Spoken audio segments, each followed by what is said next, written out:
السلام علیکم ناظرین، میں ہوں فخر الرحمان اور آپ دیکھ رہے ہیں میرا یوٹیوب چینل ڈے نیوز میں۔ آج اسلام آباد سے جو تازہ ترین اور بڑی خبر یہ ہے کہ صدر مملکت نے پارلیمنٹ کے مشترکہ اجلاس سے خطاب کیا اور انہوں نے یہ انتہائی اہم بیان دیا کہ الیکشن اس سال ہوں گے۔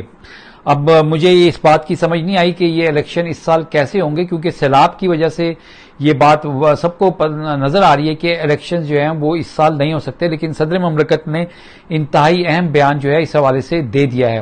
لیکن جیسی صدر عارف علوی نے یہ بیان دیا اور تو ہال سے یعنی کہ اسمبلی فلور سے ایک آواز آئی کہ جی الیکشن اپنے وقت پر ہوں گے۔ تو صدر مملکت کا جو آج پارلیمنٹ کے مشترکہ اجلاس سے خطاب تھا، یہ ان کا 5واں خطاب تھا، یعنی کہ یہ 5th ایئر جو ہے وہ قومی اسمبلی کا پارلیمانی ایئر جو ہے جس کو ہم کہتے ہیں وہ شروع جب ہوتا ہے وہ صدر مملکت کے خطاب سے ہوتا ہے۔ صدر مملکت نے ملک کو درپیش جو معاملات ہیں اس کے حوالے سے اپنے خطاب میں ذکر کیا۔ چین، امریکہ، بھارت اور افغانستان اور ترکی کے ساتھ جو تعلقات ہیں اس کے کنٹیکسٹ میں بات چیت، پاکستان کو جو اس وقت چیلنجز درپیش ہیں اس کے حوالے سے بات چیت کی، اور ملک کے اندر جو اس وقت سیاسی پولرائزیشن چل رہی ہے، سیاسی کشیدگی چل رہی ہے، اس کے حوالے سے بات کی۔ تو یہ جو آج کا بیان صدر مملکت کا آیا ہے اس کا ایک بیک گراؤنڈ ہے، اور یہ بیک گراؤنڈ وہ ہے کہ صدر پاکستان پچھلے کئی ہفتوں سے موجودہ جو ملک کی صورتحال چل رہی ہے اس میں ایک رول پلے کرنے کی کوشش کر رہے ہیں، اور اس کو آپ یہ کہہ لیں کہ ریکنسیلیشن کہہ لیں یا فریقین کو آپس میں بٹھانے کی بات کر لیں۔ تو موجودہ جو حکومت ہے اس کے حوالے سے عمران خان کا یہ موقف تھا کہ یہ ایک بیرونی سازش کے ذریعے سے، بیرونی فنڈنگ کے ذریعے سے، یعنی کہ امریکہ کی فنڈنگ کے ذریعے سے ان کی حکومت گرائی گئی تھی، اس کو وہ تسلیم نہیں کرتے، وہ اسمبلی سے بائیکاٹ کر کے اور اسمبلی کا سے استعفے دے کے وہ ان کی پارٹی جو تھی وہ چلی گئی تھی۔ آج کے اجلاس میں ہم نے دیکھا کہ حکومت نے مشترکہ اجلاس سے بائیکاٹ کیا، اور وہ صدر مملکت کیونکہ ان کا تعلق پاکستان تحریک انصاف سے ہے تو وہ ان کو تسلیم نہیں کرتے، اور ان کا کہنا یہ تھا کہ انہوں نے غیر آئینی عمل کیا تھا جب اپریل میں اسمبلیاں ڈیزالو کر دی تھی، توڑ دی تھی۔ تو لہذا ہر طرف جو ہے وہ پی ڈی ایم کا جو اپنا ایک موقف ہے، ایسا ہی لگ رہا تھا کہ صدر مملکت ایک خالی مشترکہ اجلاس سے جو ہے خطاب کر رہے ہیں، جہاں پہ اراکین اسمبلی جن کی تعداد 342 ہے اور سینٹ کے 104 ہیں، یہ مل کر جب بیٹھتے ہیں تو اس کو مشترکہ اجلاس کہا جاتا ہے۔ اینی ہاؤ، اس سے آگے بڑھتے ہیں۔ جیسے میں نے آپ کو بتایا کہ صدر مملکت جو تھے وہ کوئی پس پردہ رول پلے کرنے کی کوشش کر رہے تھے۔ اسی ضمن میں چند عرصے پہلے انہوں نے آرمی چیف اور عمران خان کی ایک ملاقات کرائی تھی۔ اس سے پہلے عمران خان نے آپ کو پتا ہے کہ اپنے فون بلاک کر دیے تھے، امپورٹنٹ نمبر جو تھے وہ بلاک کر دیے تھے اور پھر وہ کھول دیے گئے تھے۔ اس کے بعد یہ ملاقات ہوئی، ایوان صدر میں یہ ملاقات ہوئی تھی۔